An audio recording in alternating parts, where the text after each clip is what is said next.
आपका chapter number 18 जो कि अकाउस्टोन्यूरोमा वाला, ये हमने जब पढ़ा था चैप्टर नंबर 15 जहाँ पे हमने पढ़ा था मिनरेस डिजीज़ वाला। मिनरेस में हमने पढ़ा था कोक्लियर के एलियन और रेटिबल किया था हमने, और एक क्या था रेट्रो कोक्लियर किया था।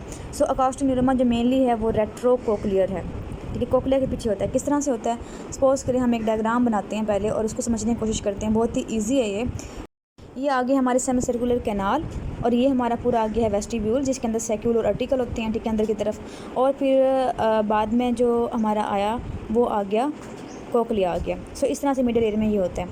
सो यहाँ से हम बनाते हैं। अब सपोज़ करें कि यहाँ पे हमारी जो है वो मिड ब्रेन है, ठीक है, और यहाँ पे जो है वो पोन्स है, ठीक है, पोन्स, और फिर मेडल्ला आता है, ठीक है। अब हमारी जो नर्व, और यहाँ पे जो है हमारा वो क्या चीज़ आ जाएगी, यहाँ पे सारा हमारा सेरिबेलम आ जाएगा। इसके साथ ही सेरिबेलम इस तरह पड़ा होता है। सो नर्व जो ओरिजिनेट करती है वो सेरिबेलोपोंटाइन एंगल से करती है। सो ये पोन्स है और ये सेरिबेलम है। सो ये ओरिजिनेट करती है सेरिबेलोपोंटाइन। सपोज यहाँ पे एक अगर एंगल है तो सेरिबेलोपोंटाइन से ओरिजिनेट करेगी नर्व। ओरिजिनेट करने के बाद ये कहाँ पे जाएगी, ये जाएगी हमारी इंटरनल ऑडिटरी कैनाल। यहाँ पे एक बोन जो है एक ऑडिटरी कैनाल बना रही होती है, इसे कहते हैं इंटरनल ऑडिटरी कैनाल, जो कि मेनली टेम्पोरल बोन के अंदर होती है। यहाँ से नर्व आने के बाद ये डिवाइड हो जाती है दो में। एक होता है इसका कौन सा पार्ट, वेस्टिबुलर पार्ट होता है। सेकंड जो होता है वो उसका होता है कोक्लियर पार्ट होता है, ठीक है। कुछ नर्व्स जो है इसकी कोक्लियर में जा रही होती हैं, कुछ नर्व्स जो है वेस्टिब्यूल में जा रही होती हैं। वेस्टिब्यूल का काम क्या होता है कि उसने आपको बैलेंस मेंटेन रखना है, और जो कोक्लियर का काम क्या होता है कि इसने सेंसरी न्यूरल हेयरिंग लॉस लेके जाना है। ये एयर है, ठीक है, और यहाँ पे जो है वो ऑडिटरी कैनाल है, ये मिडल एयर है, और उसके बाद जो है ये इनर एयर है, ठीक है। तो हमारी आवाज़ जो है यहाँ से एयर से जाती है, जाने के बाद जो है वेस्टिब्यूल में जाएगी। वेस्टिब्यूल में ओवल विंडो से टकराएगी। टकराने के बाद जो है वहाँ पे हेयर सेल्स जो हैं वो ऑसिलेट करेंगे। ऑसिलेट करने के बाद एक्शन पोटेंशियल जनरेट होगा और वो लेके जाएगा नर्व्स के थ्रू। नर्व्स के थ्रू जो है इस तरह से ब्रेन में जाता होता है। सो इस तरह से जो है इसका एक पाथवे होता है। सो होता क्या है कि जो ट्यूमर अकाउस्टोन्यूरोमा है ये मेनली श्वान सेल्स का ट्यूमर होता है, और अराइज कहाँ पे करता है, ये इस नर्व एर्थ नर्व में ही अराइज करेगा। और मेनली उन्होंने लिखा हुआ है कि वेस्टिबुलर पार्ट पे यहाँ पे जो है वो ज़्यादा हो रहा होता है। अब ये जो नर्व होती है काफ़ी मैं लंबी बनाई, इतनी होती नहीं है। यहाँ पे सपोज अगर ट्यूमर अगर होता है तो उसने क्या करना है, पहले जो है ना वो इफेक्ट करेगा हमारे सपोज करेंगे हमारी हेयरिंग लॉस होगी। अब इसमें हेयरिंग लॉस कौन सी होती है, इसमें pure sensory neural hearing loss होती है। जब कोक्लियर का मसला था मिनरेस डिसीज़ में तब भी हमारा सेंसरी न्यूरल हेयरिंग लॉस था, और अब रेट्रो कोक्लियर में भी सेंसरी न्यूरल हेयरिंग लॉस ही होता है। लेकिन हम एक और अब हमें ये पता लग गया कि हमारा जो है कंडक्टिव डेफनेस नहीं है, सेंसरी डेफनेस है, ठीक है। सो इसके अलावा हमने बाकी सारे स्पेशल टेस्ट इसीलिए ही किए थे कि हम ये रूल आउट कर लें कि रेट्रो कोक्लियर है या प्री कोक्लियर है। अब इतना बड़ा जब ये ट्यूमर हो जाएगा इसने प्रेशर सिम्टम डालने हैं। क्योंकि इसके साथ साथ बाकी नर्व्स भी जो है वो आ रही होती हैं, वो भी इसके अंदर इफेक्टेड हो सकती है, ठीक है। तो अब उसमें कौन कौन सी नर्व्स इफेक्ट होती है, सबसे पहले अपनी ये बात याद रखनी है कि आपकी जो पहली 4 नर्व होती हैं वो अराइज करती हैं मिड ब्रेन से, ठीक है, पहली 4 वाली। और सेकंड जो 4 होती हैं वो अराइज करती हैं हमारे पोन्स से, ठीक है, पोन्स से। और फिर नेक्स्ट जो 4 होती हैं वो अराइज करती हैं मेडल्ला से, ठीक है। तो इस तरह से अराइज कर रही होती हैं।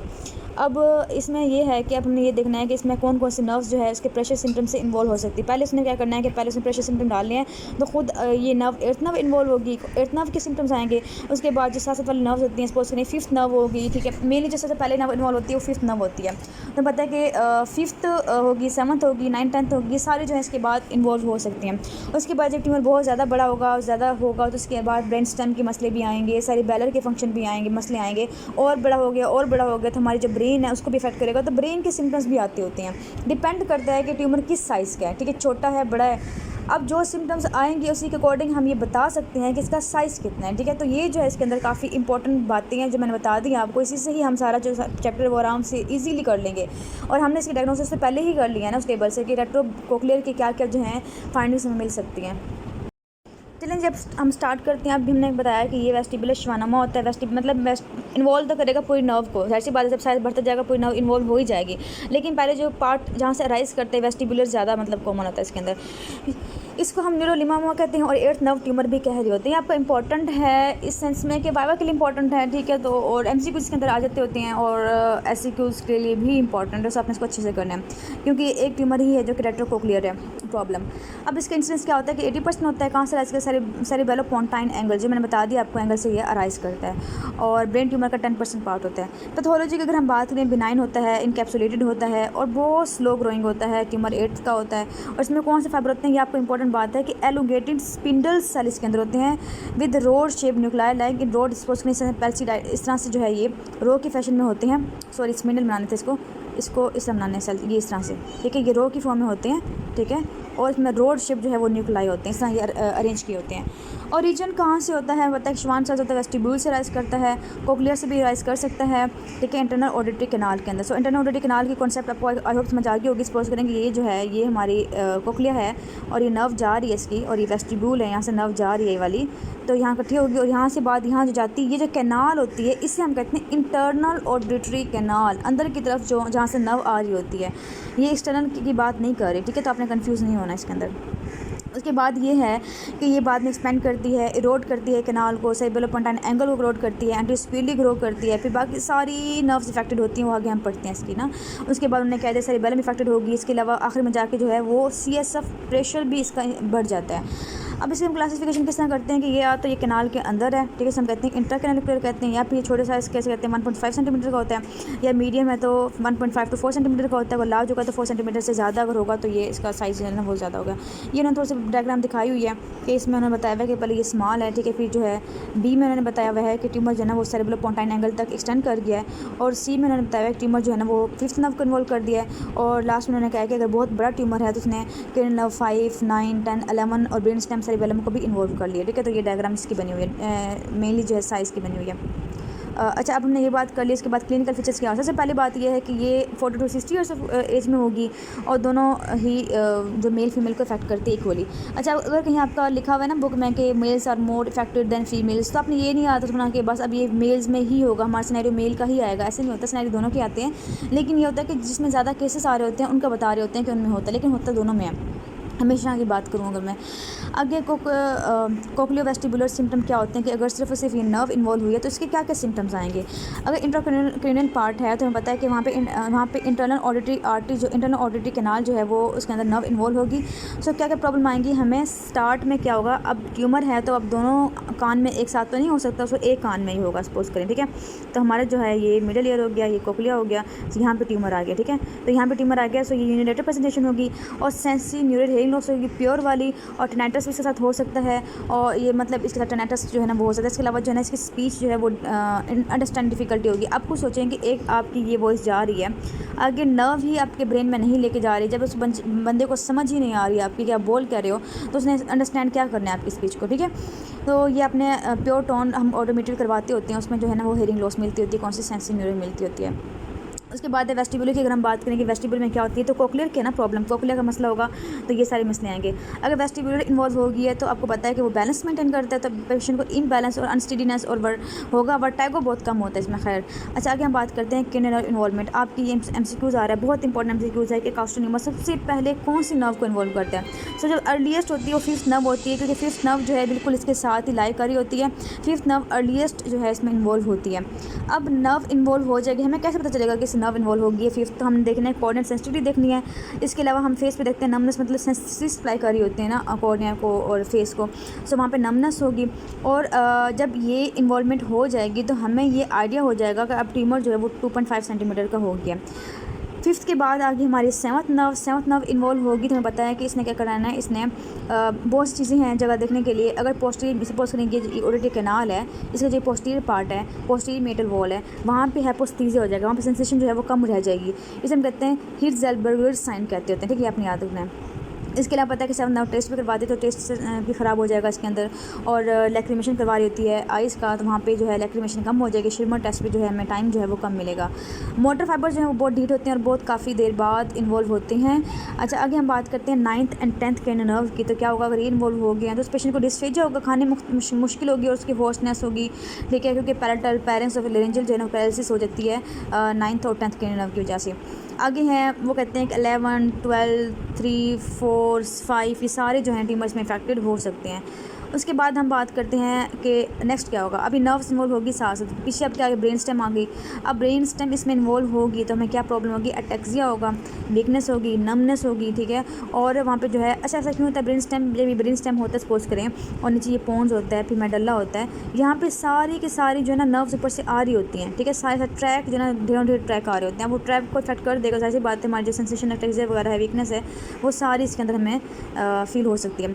आगे ब्रेन स्टेम हो गया। अब पीछे सेरिबेलम था। सेरिबेलम अगर होगा तो हमें पता है कि उसमें क्या होता है कि सारे जो हम टेस्ट करवाते हैं सेरिबेलम के, फिंगर नोज टेस्ट हो गया, नी हील टेस्ट हो गया, डिस्टाइडोकाइनोसिस हो गया, ऑटोक्सी गेट हो गया, और वॉक नहीं कर सकते, सारे जो है इसी के अंदर आ जाएंगे। इसके बाद हमारी अगर और बड़ा ट्यूमर हो जाए तो वहाँ पे क्या होगा, पीछे प्रेशर डालेगा। किस में डालेगा प्रेशर? हमारे फोर्स जो हमारी होती है, हमने कहा था कि ब्रेन के अंदर क्या होते हैं कि 4 तरह के स्पेसेस होती हैं, 4 तरह के वेंट्रिकल्स होते हैं। जो 4th वेंट्रिकल में प्रेशर डालेगा तो वो क्लोज हो जाएगा, क्लोज होगा तो वहाँ पे CSF प्रेशर बढ़ जाएगा, प्रेशर बढ़ेगा तो हेडेक, नोज़िया, वोमिटिंग, डिप्लोपिया होता है। और ये बात अपने याद रखनी है कि अगर जब भी CSF प्रेशर जो है ना वो इंक्रीज़ होता है, या आपके MCQ भी है, तब जो नर्व सबसे पहले इन्वॉल्वमेंट होती है वो 6th क्रेनियल नर्व होती है। 6th क्रेनियल नर्व किसको सप्लाई करती है? लेटरल रेक्टस को सप्लाई कर रही थी, तो वहाँ पे जो है लेटरल रेक्टस का जो है पैरालिसिस हो जाएगा। आगे इन्वेस्टिगेशन क्या होती है? इन्वेस्टिगेशन वही है जो हमने पहले की थी। से पहले हम बात करेंगे यूनिलेटरल, हम क्लिनिकल फीचर देखेंगे इसके अंदर, फिर ऑडियोलॉजिकल टेस्ट करेंगे। ये टेबल वही दिया हुआ है जो कि मैं चैप्टर नंबर 15 में किया था। अब क्या क्या किया था हमने, वहाँ हमने याद किया था, अच्छे से यहाँ बताते हैं। सो प्योर टोन ऑडियोमेट्री के अंदर जो है हमें सेंसिंग नहीं लॉस मिलेगी। स्पीच ऑडियोमेट्री क्या थी? हमने बताया था कि स्पीच ऑडियोमेट्री इसकी बहुत लो होगी, ठीक है, और स्पीच ऑडियोमेट्री कम होगी। इसके अंदर स्पीच डिस्क्रिमिनेशन स्कोर जो होगा वो बहुत पुअर होगा। और पुअर मैंने कितना बताया था कि आपका पुअर का मतलब ये है कि 40 to 50% रह जाएगा, या इससे कम हो जाए, ठीक है, इसे हम कहते होते हैं। रोल और फेनोमेनन मिलेगा कि अगर मैं अपनी स्पीच जो है, अगर मैं लाउडनेस बढ़ाती जाऊँ, मैं बहुत ज़्यादा ऊंचा बोलूँ, तो उस पेशेंट को उल्टा कम समझ आती है एज़ कम्पेयर टू ज़्यादा अच्छे समझ आने की, ठीक है, जैसे कहते हैं रोल और फेनोमेनन कहते हैं। रिक्रूटमेंट फेनोमेनन क्या था? रिक्रूटमेंट ये था कि अगर पेशेंट को बहुत ऊंची आवाज़ में बोलो, ठीक है, तो उसे बहुत ज़्यादा सुनाई देता है। लेकिन जब हमने कह दिया कि रोल और फेनोमेनन इसके अंदर पॉजिटिव है, तो रिक्रूटमेंट जो है वो एब्सेंट होगा, साइड सी बात, इसके अंदर ये नहीं है। और हमने बात की थी RS की बात की थी कि रुपीज़ जो है हमारे कोक्लियर के अंदर है। तो ये दोनों उसकी फ़ीचर हैं। अब शॉर्ट इंक्रीमेंट सेंसिटिव इंडेक्स जो है इसके अंदर क्या होगा कि ये नॉर्मल से थोड़ा सा ज़्यादा होगा, मतलब 0-20% हो सकता है, लेकिन जो है ना 70 to 90% नहीं होता। 70-90% किस में होता है? कोक्लियर के अंदर होते हैं। उसके अलावा जो है थ्रेशोल्ड टोन डिके टेस्ट जो है इसके अंदर क्या होगा, टेस्ट जो होगा इसके अंदर 25 डेसिबल भी होगा। हमने ये बात की थी 25 डेसिबल होगा, तब जाके जिसका short threshold tone decay test है वो इसके अंदर इलिसिट होगा। इसके अंदर स्टेपिडी रिफ्लेक्स जो है वो नहीं आता होता, क्योंकि नर्व ही डैमेज हो गई है, तो उसमें सिग्नल लेके ही नहीं जाता, और रिफ्लेक्स जो है वो नहीं आता होता। आगे है वेस्टिब्यूलर टेस्ट की बात करें तो उन्होंने कहा कि हमने वेस्टिब्यूलर टेस्ट किया, कैलोरी टेस्ट किया, तो उसमें हमें डिमिनिश या एब्सेंट रिस्पॉन्स मिला। उसके बाद अगर ट्यूमर जो है वो बड़ा है तब हमें ये रिस्पॉन्स मिलेगा। उसके बाद हम बात करते हैं, मतलब निस्टिग्मस की बात करते हैं, कैलोरी टेस्ट इसलिए चेक कर रहे होते हैं। आगे न्यूरोलॉजिकल टेस्ट में हमने कंप्लीट जो है नर्व्स देखनी है, सेरिबेलर फंक्शन देखना है, ब्रेन स्टेम साइन देखने हैं, सारा कुछ जो टेस्ट करवाते होते हैं हम नॉर्मली वो इसमें हमने करवा लेना है। उसके बाद रेडियोलॉजी करवाएंगे, एक्सरे करवाएंगे, इसके अंदर काफ़ी ज़्यादा इंपॉर्टेंट है, CT स्कैन करवाएंगे इसके अंदर, और हम देख लेंगे कि ट्यूमर जो है कितना ज़्यादा एक्सटेंड कर गया। अगर 0.5 सेंटीमीटर जो है ना वो पोस्टीरियर फोर्स में चला गया तो हम CT स्कैन से कर सकते हैं। लेकिन ये आपका MCQs है यहाँ पे कि MRI विद गैडोलिनम कॉन्ट्रास्ट ये यूज़ करते होते हैं। ये गोल्ड स्टैंडर्ड है आपका। ये इवन छोटा से छोटा ट्यूमर भी होगा ना, मिलीमीटर का भी होगा ना, तो वो भी डिटेक्ट कर लेगा। सो ये आपका गोल्ड स्टैंडर्ड है और ये आपका MCQs है। आगे है वर्टिब्रल एंजियोग्राफी करवा सकते हैं और बैरा करवा सकते हैं, इवोक पोटेंशियल करवाएंगे, और हमें पता है कि इसमें पोटेंशियल जो है वो कम मिलेगा इतना ट्यूमर की वजह से। सो डिले होगा 0.2 मिलीसेकंड का। CSF एग्जामिनेशन करेंगे, लेकिन लंबर पंचर जो है वो कॉन्ट्रा इंडिकेटेड है, इसमें प्रोटीन लेवल जो है वो इंक्रीज मिलेगा। बाकी इन्होंने दोबारा जो है रिपीट किए हुए हैं, ठीक है। उसके बाद DDs आपने करने हैं। इसके DDs में मिनरल डिजीज आ सकती है, सेरिब्रल पॉन्टाइन जो बाकी ट्यूमर होते हैं वो मेनिंजियोमा हो गया, कोलेस्टोमा हो गया, रेटिनोसिस्ट हो गया, ये आपके जो है वो DDs ही लिखे हुए मेनली अपने कर लेना है यहाँ पे। सर्जरी हम इसमें करते होते हैं। सर्जरी में हमें क्या करना है कि हमने ट्यूमर को रिमूव करना है। रिमूव करने के लिए आपके अप्रोचेस लिखे हुए हैं और रेडियोथेरेपी करनी है। इसमें कन्वेंशनल रेडियोथेरेपी आएगी और एक्स नाइफ और गैमा नाइफ सर्जरी होगी इसके अंदर, और इसके अलावा साइबर नाइफ जो है ना वो सर्जरी करें, साइबर नाइफ जो है ना उससे सर्जरी करके ना हम उसे रिमूव कर लेंगे। सो यहाँ तक जो था ये आपका था। जो चीज़ें मैं आपको सिर्फ पॉइंट बताती हूँ, आपने सिर्फ वो पॉइंट याद रखना होता है, डिटेल्स से आपने कुछ ज़्यादा नहीं करना होता। और मैं थोड़ा सा कोशिश करती हूँ कि आपको फास्ट करवाऊँ ताकि आपको जल्दी से तैयारी हो जाए। आप बुक खोल के रखा करें सामने और साथ साथ ये लेक्चर देखते रहा करें, साथ साथ ही आप याद करते रहा करें। मतलब ये मेरे लेक्चर ऐसे नहीं है कि आप जो है ना बुक बंद रखें और इसको सिर्फ सुनते जाएँ, क्योंकि मैं सारे पॉइंट्स नहीं बताती। वो इसलिए नहीं बताती क्योंकि बहुत टाइम लग जाता है और इतने लंबे लेक्चर सुनने के लिए टाइम नहीं है फ़िलहाल। सो मैं कोशिश करती हूँ शॉर्ट बनाऊँ और आपको मार्किंग करवाऊँ, आपको इंपॉर्टेंट चीज़ बताऊँ, आपको इंपॉर्टेंट जो पॉइंट है वो आपको याद हो जाए एटलीस्ट यहाँ पे। सो बुक खोलें, साथ में लेक्चर सुनें, फिर ही आपकी जो है ना वो प्रिपरेशन होगी और आपकी बड़े ही इजीली जो है प्रिपरेशन हो जाएगी हफ्ते के अंदर अंदर।